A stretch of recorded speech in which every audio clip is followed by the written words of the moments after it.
지금 우리가 지난 연초부터 계속해서 신앙의 기초에 관한 말씀을 또 나누고 살펴보고 있는데, 그동안 우리는 예배에 관해서 또 기도에 관해서 또 찬양에 관해서 말씀을 나누고 살폈습니다. 이 예배와 기도와 찬양은 하나님과의 관계를 건강하게 세워가는 요소라고 할 수가 있습니다.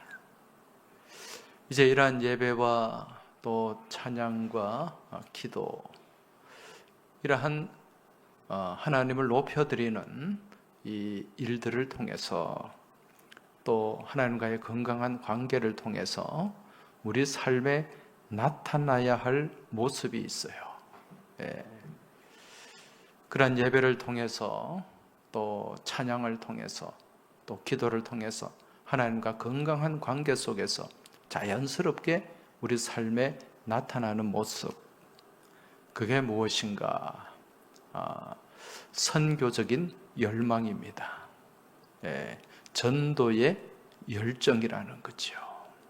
그러니까 하나님께서 우리에게 은혜를 주시면 예레미야의 고백처럼 내가 정말 하나님의 그 사랑과 은혜를 나누고 전하지 않으면 답답하여서 견딜 수 없는 마음, 그 마음을 성령께서 우리에게 주신다는 거예요. 그러한 은혜의 반응, 은혜의 응답하는 모습, 이게 무엇인가? 바로 선교, 전도라고 하는 것입니다. 자, 오늘 우리가 이제 이 선교에 대해서 같이 살펴볼 텐데, 여러분, 우리가 선교와 전도라는 이 용어를 사용을 합니다. 여러분, 선교와 전도 좀 헷갈리시는 분들이 있죠. 이게 어떤 뜻입니까? 선교는 무엇이고 또 전도는 무엇입니까? 지금 우리가 신앙의 기초를 세워가는 과정이기 때문에 또 이런 개념 정리부터 우리가 또 잘 해야 됩니다. 이 선교라고 하는 말은 한자어로 이 선자가 베풀 선자예요. 베풀 선자와 가르칠 교자입니다. 그래서 이 선교라고 하는 것은 사람들에게 필요한 것을 베푸는 거죠. 또 나누고 섬기고 그러한 과정 가운데서 복음을 선포하고 가르치는 것, 이게 선교라고 하는 거죠. 지금 우리나라에서 우리 한국교회에서 많은 선교사들을 파송을 했어요. 국 외에도 선교사가 있고 국 내에도 선교사가 있습니다. 사실 우리나라도 이러한 선교에 큰 혜택을 입은 나라예요. 만약에 구한 말에 그 당시에 선교사가 우리나라에 들어오지 않았더라면 아마 오늘날 이 대한민국의 영광은 없을 수도 있습니다. 뭐 동남아나 이런 나라들과 비슷하게 그렇게 살고 있을지도 몰라요. 여러분, 우리나라에 선교사님이 들어온 지가 벌써 1885년이니까 130년이 훨씬 넘었어요. 자, 우리나라에 처음으로 들어온 선교사가 누굽니까? 언더우드 선교사, 아펜젤러 선교사님입니다. 이분들이 들어와서 본격적인 선교가 시작이 되었는데, 여러분, 이분들이 들어와서 우리나라에 와서 제일 먼저 한 일이 뭘까요? 막 길에 다니면서 예수 믿으세요, 이렇게 전도했을까요? 아니면 교회를 먼저 세워서 예배를 드렸을까요? 아닙니다. 이분들이 제일 먼저 한 것은 병원을 세웠어요. 병원을 세우고 그 다음에 학교를 세웠습니다. 여러분, 우리나라 최초의 서양 근대식 병원이 무슨 병원입니까? 광해원이에요. 광해원. 예. 이 광해원이라고 하는 이 이름은 고종이 지어준 이름입니다. 이 광해원이 이제 어떻게 세워졌냐면은 1884년에 갑신정변이 일어났거든요. 그때 갑신정변이 일어났을 때 이 고종 황제의 처조카가 되는 민영익이라는 사람이 있었어요. 이분이 이 사람을 고종이 제일 신임을 했습니다. 그런데 이 민영익이 한 7군데 정도 칼에 찔렸어요. 그래서 거의 죽을 중상을 입은 거죠. 그때 왕실의 이 의들이 있지 않습니까? 이 우리나라에서 유명한 그런 의사들, 그 당시에는 다 한의사들이니까 그 사람은 10몇 명이 17명인가 했는데도 안 되는 거예요. 그때 누가 이 민영익을 살렸는가? 알렌 선교사라고 들어보셨죠? 이 알렌 선교사가 의사입니다. 이분이 그 상처 입은 곳을 수술을 집도를 하고 꿰매고 그렇게 소독하고 치료를 해서 이 민영익을 살렸어요. 그러니까 고종 황제가 깜짝 놀란 거죠. 그러면서 이제 병원을 세울 수 있도록 허가를 하고 그 병원의 이름을 광해원이다. 넓게 은혜를 베푸는 집이다. 그런 이름을 붙여줬어요. 그런데 이 이름을 붙여준 지 한 보름 뒤에 이름을 바꾸었어요. 무슨 이름으로 바꾸었는가? 제중원이라는 이름으로 바꾸게 됩니다. 이 광해원은 왕실만에 위한 병원이라는 그런 인식이 있기 때문에 이 제중원은 모든 대중들, 모든 민중들을 대상으로 치료하는 병원이다. 그런 의미로 제중원이라는 이름으로 바꾸었다는 거죠. 그러면서 우리나라에 근대식 병원이 생기고 또 거기에 따르는 또 의학을 공부하는 그리고 의술을 가르치는 그러한 과정이 시작이 되었다는 것입니다. 그런데 이 구화 말에 나라가 어려워지니까 이 제중원이 왕실에서 후원하는 병원인데 이제 나라가 점점 어려워지니까 이 병원 운영도 어려워졌어요. 그때가 1900년인데 그때 이 제중원의 담당 의사로 와 있었던 분이 에비슨 선교사였어요. 이분도 의사입니다. 이분이 이제 병원이 어려워지니까 미국으로 건너가서 미국 뉴욕에서 그 당시에 세계 선교 대회를 했어요. 그 선교 대회에서 이 조선의 상황을 얘기하고 또 세워진 그 병원에 관한 어려움을 얘기를 했더니 그때 한 독지가가 1만 달러를 기부를 했습니다.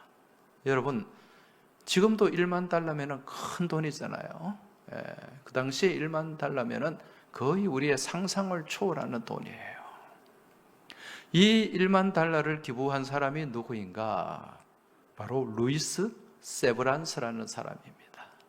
세브란스라는 분이 1만 달러를 기부했는데 이분은 어떤 분인가?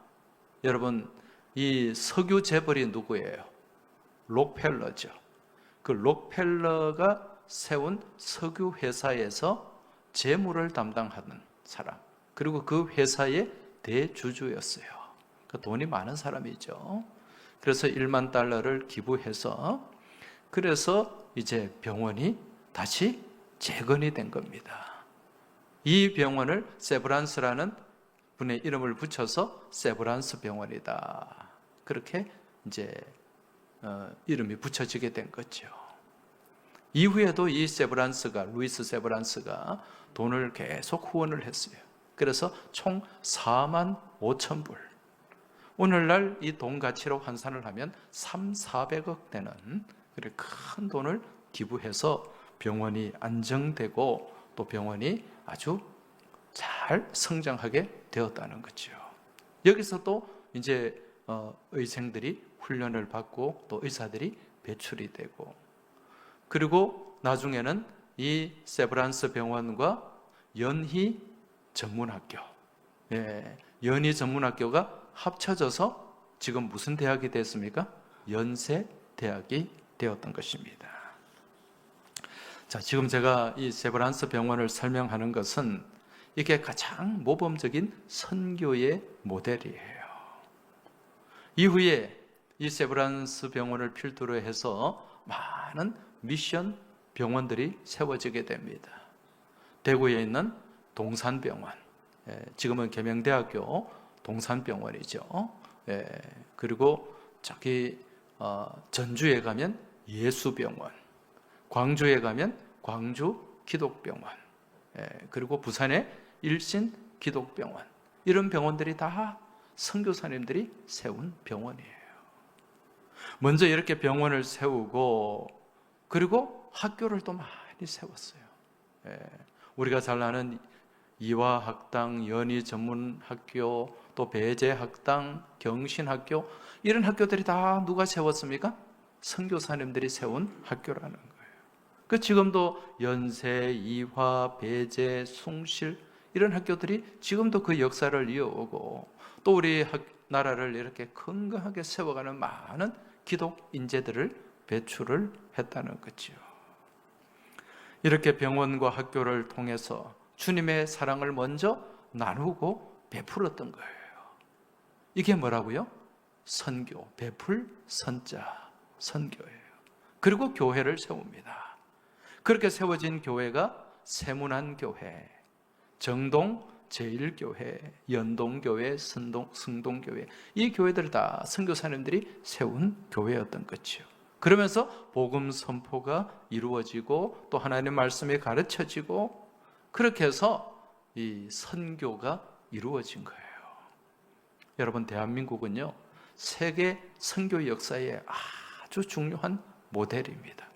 그것도 성공적인 모델이에요. 이렇게 선교가 성공함을 통해서 오늘날 우리나라 대한민국이 이처럼 복을 받고 또 하나님 은혜 가운데 살아가고 있는 줄 믿습니다. 따라서 우리 교회도 이러한 우리나라의 선교 모델을 그대로 이제 배워서 또 다른 나라에 지금 선교를 감당하고 있습니다. 우리가 지금 인도네시아 발리 선교를 하지 않습니까? 이게 초기 우리나라 들어오신 선교사님들의 그 선교 모델을 그대로 거기에 이식한 거예요. 지금 그 발리에 가면은 그 비전센터 중심으로 또 유치원, 가나다라 유치원이 있고요. 또 한국어 학당이 있고 또 한국 학교도 있어요. 이제는 거기에 초등학교, 중학교까지 세울 그러한 비전을 가지고 준비를 하고 있습니다. 그리고 거기에 클리닉, 병원까지 생각을 하고 있습니다. 그러니까 이게 선교사님들이 했던 그러한 선교 모델이라는 거죠. 지금 그것이 얼마나 잘 되는지 모릅니다. 그래서 지금 거기 발리에 한인교회가 있지 않습니까? 그래서 거기에 있는 젊은이들을 전도를 해가지고 그 한국어 학당과 또 가나다라 유치원의 그런 또 도우미들로 그렇게 또 일을 하게 하고, 또 그 사람들이 또 크리스찬 그룹을 만들었어요. 크리스찬 그룹을 만들어서 거기서 또 훈련된 사람들이 교회로 들어와서 개종을 하고 지금 또 섬김이로 교회를 섬기는 그러한 일들, 정말 은혜의 선순환이 그곳을 통해서 일어나고 있다는 거죠. 또 우리 교회가 캄보디아 선교를 후원하지 않습니까? 거기에 김승원 선교사님, 김은진 선교사님도 지금 유치원부터 대학교까지 학교를 세워가지고 얼마나 사역을 잘 하는지 모릅니다. 베트남 선교도 마찬가지예요. 이런 일들이 다 베풀고 나누고 섬기는 가운데 결국은 무엇이 전해지게 된다? 복음이 전해지게 되는 이 과정이 선교라고 하는 거죠. 자, 이러한 선교와 더불어서 우리가 또 감당해야 되는 전도는 무엇입니까? 전도는 전할 전자에 길도자. 이 길도자는 말씀을 뜻하는 거예요. 말씀. 헬라 말로 로고스. 로고스를 번역할 때 우리나라에서는 말씀으로 번역을 합니다. 근데 중국어에서는 도로 번역을 해요. 도. 그래서 길이라는 뜻이죠. 그래서 전도라는 것은 예수 그리스도의 도, 예수 그리스도의 말씀을 나누고 전하는 것. 이것이 전도다. 직접 불신자들에게 다가가서 복음을 나누고 증거하는 것. 이것이 전도라는 거예요. 우리 교회가 하는 전도 축제, 전도입니다. 그리고 붕어빵 전도, 전도고, 또 우리 교우들이 개별적으로 하는 전도, 다 이거는 전도의 범주에 들어간다는 얘기입니다. 그래서 좀 쉽게 말씀드리면 선교는 어떻습니까? 좀 포괄적이에요. 그래서 학교와 병원과 또 다른 어떤 그런 구제, 이런 일들을 통해서 나누고 베풀고 섬기는 그 일을 통해서 이제 하나님의 복음을 전하는 것, 이게 선교고, 그리고 이러한 선교는 주로 타 지역에서, 타 문화권에서 이러한 선교들이 많이 진행이 됩니다. 그럼 전도는요, 내가 살고 있는 내 주변에서 하나님의 복음을 들고 또 그 복음을 나누고 전하는 가운데 그 잃어버린 영혼들이 하나님께로 돌아오게 하는 것, 이것이 전도라고 하는 것입니다. 자, 오늘 우리가 이 마태복음 마지막 말씀을 우리가 읽었어요. 이 말씀은 이러한 선교와 전도의 그 모델을 다 담고 동시에 우리에게 가르쳐주는 말씀이라고 할 수가 있습니다. 오늘 본문 18절에서 20절 다시 한번 보시기 바랍니다. 예수께서 나와 말씀하여 이르시되 하늘과 땅의 모든 권세를 내게 주셨으니 그러므로 너희는 가서 모든 민족을 제자로 삼아 아버지와 아들과 성령의 이름으로 세례를 베풀고 내가 너희에게 분부한 모든 것을 가르쳐 지키게 하라. 볼지어다 내가 세상 끝날까지 너희와 항상 함께 있으리라 하시니라. 할렐루야. 이 말씀 가운데 딱 집중되는 동사, 명령어가 있어요. 그게 뭐냐? 하라. 하라는 거예요. 여러분, 이 하라라는 것은 무슨 형입니까? 명령형이죠. 명령형. 그래서 이 전도는 하나님의 명령이에요. 가서 모든 민족을 제자로 삼아 성령의 이름으로 세례를 베풀고 모든 것을 가르쳐 지키게 하라. 이 하라에 집중이 되고 있다는 거예요. 그래서 전도는 하나님의 무엇이다? 명령이다. 이 명령은 그냥 명령이 아니라 어떤 명령입니까? 지상대명. 여러분, 지상대명이 무슨 뜻이라 그랬죠? 땅 위에서 가장 큰 명령? 그런 뜻이 아니고요. 지상, 지자는 이를 지자입니다.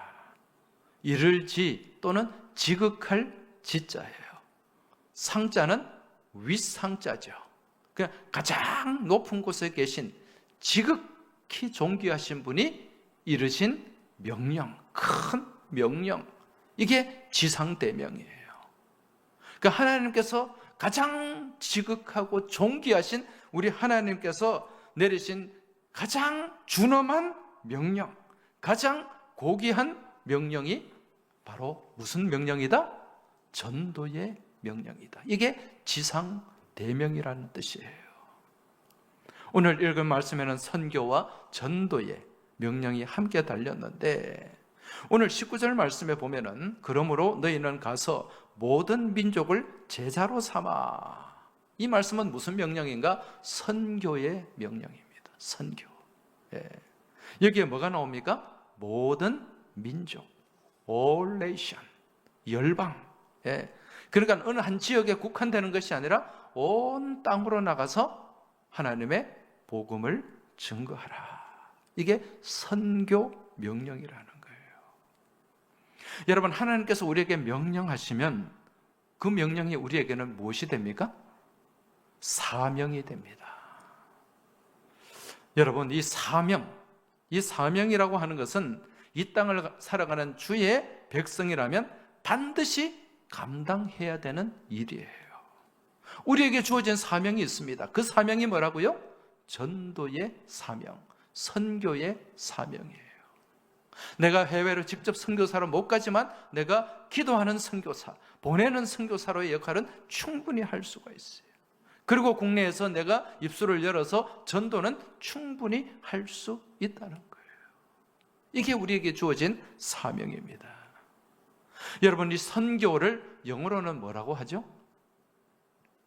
선교, 미션이라고 하잖아요. 미션. 그 선교사를 미셔너리라고 얘기하거든요. 예, 미션. 여러분, 이 미션이라는 영어 단어에는 또 다른 의미가 들어있어요. 그게 무슨 뜻입니까? 사명이라는 뜻이에요. 임무라는 뜻이에요. 주어진 임무, 사명. 여러분, 옛날에 오래전에 톰 크루즈가 주연한 영화 중에 미션 임파서블이죠. 예, 이게 무슨 뜻입니까? 불가능한 선교입니까?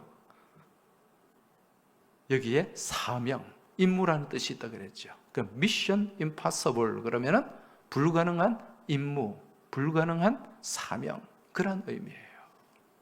그러니까 그 불가능해 보이는 그 임무를 수행한다, 그런 의미가 그 영화에 담겨 있는 거죠. 여러분, 세상의 일에는 불가능이 있습니까? 없습니까? 세상의 일에는 불가능이 있어요. 예. 뭐 나폴레옹이 나의 사전에는 불가능이라는 말은 없다. 예. 그건 자기 생각이에요. 예. 사람에게는 불가능이 있습니다. 그러나 하나님의 일에는, 하나님의 미션에는 불가능이 있다 없다? 없다. 왜 그렇습니까? 이 하나님의 일은 누가 하기 때문에? 하나님이 하시는 일이기 때문에. 다만 우리는 도구로 쓰임받을 뿐이기 때문에 하나님 하시는 일에는 불가능이 없다는 거예요. 사람의 눈으로 불가능해 보일지라도 불가능이 아니다. 거기에는 뭐가 담겨 있다?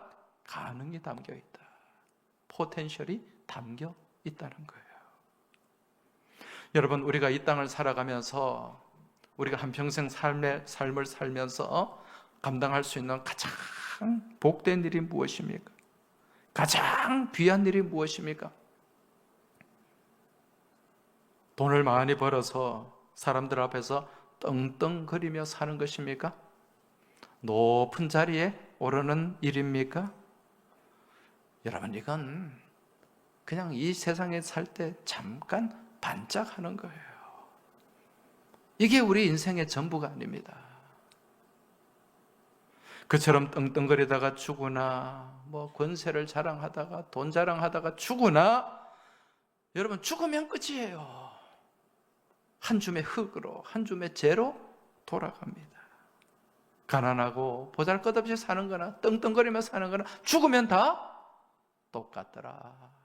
똑같습니다. 따라서 길면 90년, 짧으면 10년, 20년도 사는 게 인생인데요. 그러한 인생을 살면서 가장 값지고 귀하게 아름답게 사는 것은 나를 지으신 이 분께서, 나를 지으신 분께서 내게 맡기신 사명을 감당하고 귀하게 쓰임받는 인생이 복된 인생인 줄 믿으시기 바랍니다. 아무리 금그릇, 은그릇이면 뭐합니까? 한 번도 쓰지 않는 그릇은 의미가 있다 없다? 없다. 질그릇일지라도 여러분, 그 그릇이 계속해서 쓰임받고 그 쓰임받는 가운데 많은 유익을 끼칠 때 여러분, 그게 은혜요 축복인 줄 믿으시기 바랍니다. 그래서 이 땅에서 뭐 돈 많으냐, 권세가 있느냐, 금그릇이냐, 은그릇이냐 필요 없어요. 보잘것없는 나무 그릇이라도, 질그릇이라도 아름답게 하나님 앞에 나를 지으신 이에게 쓰임받으면 그게 최고의 인생인 줄 믿으시기 바랍니다. 이제 다시 본문 19절 20절 말씀을 보면 이 말씀이 이제 또 선교뿐만 아니라 무엇을 명령하고 있다? 전도를 명령하고 있습니다. 여기에 핵심되는 말씀이 제자를 삼는 거예요. 제자로 삼아 무엇하게 하라? 가르쳐 지키게 하라. 이게 전도예요. 여러분, 제자를 삼고 가르쳐 지키게 하는 것은 우리 전도의 최종 목적이고 목표입니다. 제자로 삼으라. 누구의 제자로 삼으라는 거예요? 내 제자로 삼으라는 거예요? 아니에요. 주님의 제자로 삼으라. 여러분, 주님께서 말씀하는 제자가 무엇인가? 이 제자라는 말은 헬라 말로 마테데오라는 말입니다. 마테데오. 이 말은요, 배움이 습관이 된 사람입니다. 배움이 습관이 된 사람. 여러분, 옛날에 학교 다니실 때 학교를 어떤 마음으로 다녔습니까? 학교 다니는 게 정말 기쁘고 즐거웠습니까? 예, 아마 학교 가는 게 즐거운 사람도 많이 있어요. 예, 다 학교 가는 게 싫은 게 아닙니다. 예. 또 어떤 사람은 학교 가는 게 죽어도 싫은 그런 사람도 있어요. 예. 여러분, 학교에 가는 것이 즐거운 사람과 학교 가는 것이 정말 싫은, 죽어도 싫은 그런 사람의 차이가 무엇일까요? 한 가지입니다. 공부가 습관이 되어 있느냐, 그렇지 않느냐의 차이라고 할 수가 있습니다. 공부가 즐거우면 학교 가는 게 즐겁죠. 근데 공부가 피곤하고 공부가 막 싫으면 학교 가서 숙제 검사하고 또 선생님한테 맞을 생각하니까 막 끔찍해가지고 가기 싫은 그런 경우도 있잖아요. 근데 요즘은 애들이 안 때리니까 아마 그런 스트레스는 없을 거야. 요즘은 공부 못해도 학교 가는 걸 즐거워하는 애가 있대요. 이유를 들어봤더니 학교 급식이 좋대. 밥 먹으러 가는 애들이 있대요. 밥 먹으러 가는 애들이. 여러분, 그래도 학교 생활의 즐거움은 무엇에 있습니까? 학업의 즐거움이에요. 공부의 즐거움이라는 거죠. 우리 믿음 생활도 마찬가지입니다. 오늘 이 자리에 예배당에 나오신 분들, 오늘 다 귀한 분들입니다. 근데 예배당에 어떤 마음으로 나오셨습니까? 오늘 드릴 예배를 정말 기뻐하는 마음으로, 또 오늘 또 들을 말씀을 정말 기대하는 마음으로, 그런 마음으로 나오셨습니까? 예. 그러면 예배가 습관이 된 사람입니다. 근데 예배 자리에 나오신 분들 중에 억지로 끌려 나온, 일부 예배 나온 분은 그런 분은 한 번도 안 계실 것 같아요. 왜냐하면 이 일부 예배는 부지런하지 않으면 나올 수가 없어. 예. 그래서 여러분, 이 제자라고 하는 것은 습관이 된, 배움이 습관이 된 사람이라 그랬죠. 예. 그래서 우리가 주님의 제자가 된다고 하는 것은 그 말씀을 배우는 것, 하나님 앞에 예배를 드리는 것, 이게 나의 무엇이 된 사람이다? 습관이 된 사람이다. 그 습관이 되었다는 것은 자연스러운 거예요. 억지로 하는 게 아니에요. 그 일이 기쁜 거예요. 이게 주님의 무엇이 된 모습이다? 제자가 된 모습이라는 거예요. 제자는요, 예배가 즐겁습니다. 헌신이 즐겁습니다. 전도가 즐거운 사람이에요. 이런 사람이 바로 제자의 모습이라는 거죠. 여러분, 성경에 보면 제자가 나오고 또 그 제자와 반대되는 무리들이 나옵니다. 여러분, 제자는 어떻습니까? 주님을 기쁨으로 따르는 사람들이에요. 예수님께서 말씀을 전할 때 많은 사람들이 나왔어요. 몇만 명이 모이기도 했습니다. 그런데 그 중에는 정말 하나님 말씀을 듣고, 주님의 말씀을 듣고 그 말씀 가운데 결단하고 믿음의 삶을 기쁨으로 살아가는 사람이 있었는가 하면 그렇지 않은 사람들이 대부분이었어요. 그들이 누굽니까? 무리들이에요. 나중에 그 무리들이 결국 예수님을 십자가에 못 박는 것을 볼 수가 있습니다. 여러분, 무리가 되지 않고 제자가 되시길 주님 이름으로 축복합니다. 자, 그리고 이제 우리 주님께서 또 전도의 최종 목표를 제자로 삼는 것이다, 그렇게 말씀하는데, 이 제자로 삼는 것은 영적인 의미로 보면은요, 소유권을 이전하는 것입니다. 마테듀 사테라고 하는데, 이건 소유권을 이전하는 거예요.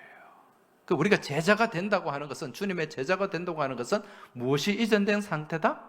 소유권이 이전된 상태예요. 누구의 소유에서? 마귀의 소유에서 누구의 소유로?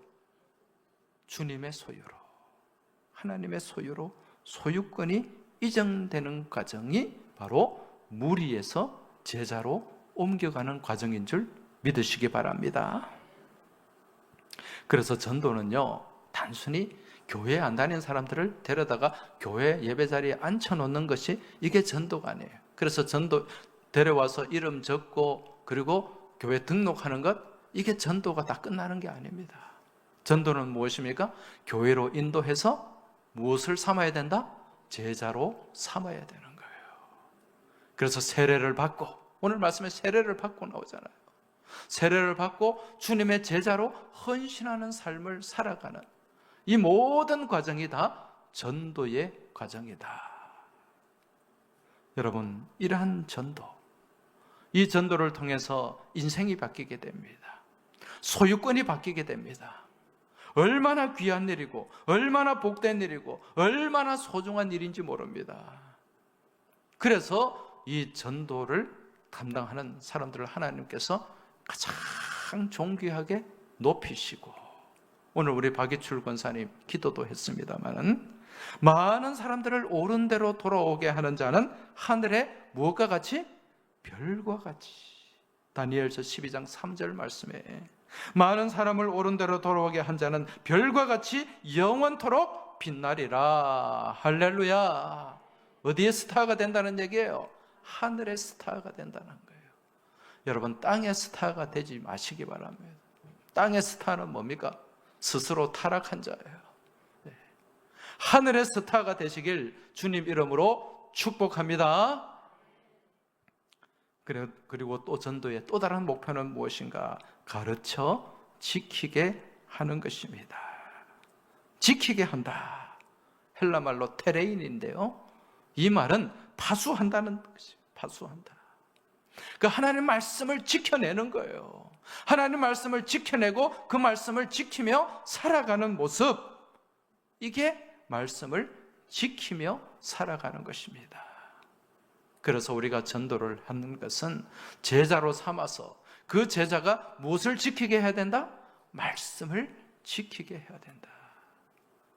파수꾼이 그 성을 파수하듯이, 보물을 지켜내듯이 우리가 이 보물보다 더 귀한 하나님의 말씀을 지켜내고 파수하는 삶을 살아가는 것, 이게 제자의 삶의 모습인 줄 깨달으시기 바랍니다.